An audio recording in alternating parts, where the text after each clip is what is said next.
Bonjour et bienvenue dans cette vidéo sur l'intention photographique. J'espère que cette série vous plaît. En tout cas, moi je prends un grand plaisir à la faire pour vous. Alors, ce portrait était en fait un défi à la base.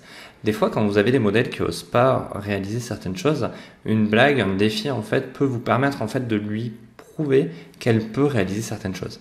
Par exemple, Estelle avait énormément de mal à faire ce genre de photos, donc je lui ai lancé un défi, comme on est passé devant un superbe arbre, en fait, avec des super couleurs, de lui faire un effet elfe, comme j'aime bien, et j'ai voulu après retravailler les couleurs. Et je lui ai proposé justement à ce moment-là de la tenter topless. Et sur le jeu, elle s'est prêtée voilà, vraiment au jeu, et on a pu passer un super bon moment à réaliser cette photo. Et pour être honnête, vous n'avez pas besoin d'y passer des heures pour réaliser ce genre de photo. Un défi, une photo, enfin une lumière, un modèle, un arbre. Alors je l'ai fait rentrer dans l'arbre bien sûr pour qu'elle soit bien exposée.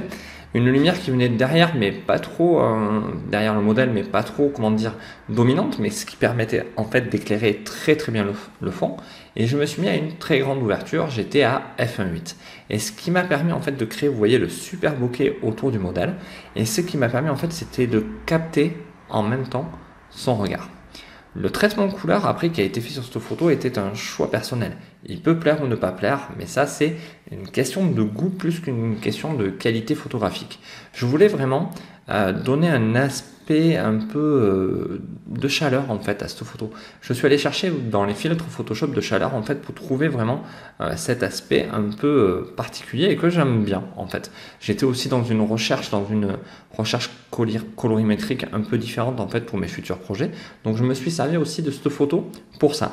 Et c'est ce que je veux vous dire aussi, c'est que dans votre intention, des fois, photographique, elle peut venir sur l'instant T. Vous pouvez avoir un modèle qui ne veut pas faire certaines choses, vous lui lancez un défi et elle accepte et vous en rigolez, tout se passe bien. Et après, à vous aussi d'avoir des intentions en fait de changement. De vous dire, je veux un autre style de couleur, je veux autre chose, je veux d'autres poses, d'autres modèles. Vous voyez, là, on est vraiment dans les arbres. Ça change par exemple du studio que je fais bien souvent. N'hésitez pas à prendre du temps, ce que j'appelle du temps rapide, c'est-à-dire ce petit temps où l'idée vous vient, vous avez le modèle, vous avez le lieu, faites la photo. On verra bien ce que ça donne après. Il y a beaucoup de photos prises comme ça sur l'instant, sur le moment qu'on décide qui finalement ne servent à rien. On ne va pas les mettre ailleurs, on ne s'en sert pas pour autre chose, c'est quelque chose qui reste uniquement dans sa boîte. On dit bon mais ça c'est bon, ça c'est pas bon et on corrige la prochaine fois. Et pensez aussi des fois à varier votre intention colorimétrique. Amusez-vous avec la couleur, amusez-vous en fait à trouver quelque chose qui vous corresponde. On a des tas de photographes justement à l'ère du numérique qui se servent justement des outils de colorimétrique pour avoir une personnalité. Il y en a qui se servent de la couleur directement, par exemple Félix Barjou qui se sert de ça. On en a d'autres comme Cédric Note qui peut se servir en fait de l'environnement et du modèle pour créer d'autres ambiances. Chacun va chercher son idée, son envie sur l'instant T. Et ça, c'est relativement important de s'entraîner.